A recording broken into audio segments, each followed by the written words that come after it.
So, the spiritual but not religious movement is one that is actually gaining a lot of traction in Nigeria today. At least one or even two out of 10 people in a group would identify as spiritual but not religious. And a lot of people see this as a sort of new age thing, but it's not. There's nothing new age about the doctrines or the precepts or the tenets of spirituality. But even though it's not like an organized religion, one thing that they share in common is their love for freedom and spirituality and a connection to the divine. It's just unfortunate that these people couldn't find that connection or spiritual fulfillment within religious circles. And so that is why they identify as spiritual but not religious. Now, at the core of it, all mysticism, all spirituality is interrelated. They are all talking about the same one thing, that supreme divine force. And even though they have different languages or different terminologies to express these things,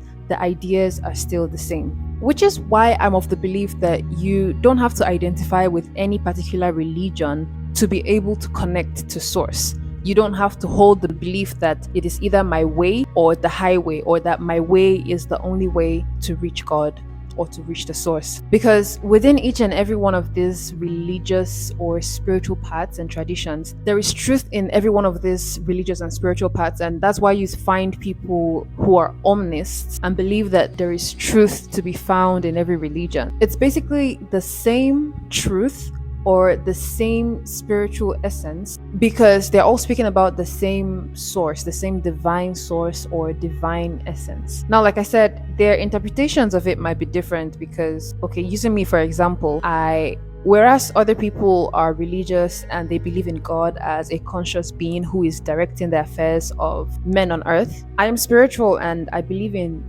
God as the animating life force within everything. It is inanimate because I don't see God as a conscious being. I see God as a force, an energy, like a sort of like essence. And so even though we all have different understandings of that same divine force, we're all speaking about the same thing, just in different languages. It kind of brings a picture to mind of the Tower of Babel, where these people were united in one goal. They wanted to reach heaven, which to me, I see it as a symbolism of man's search for higher meaning or purpose. Essentially, that deep yearning that causes you to reach out or to connect to something higher than yourself. And so they were united in this goal or this search for the divine, this heaven. And then the gods look down and they're like, oh my, these people have the ability to achieve this goal because they're united. And so what do?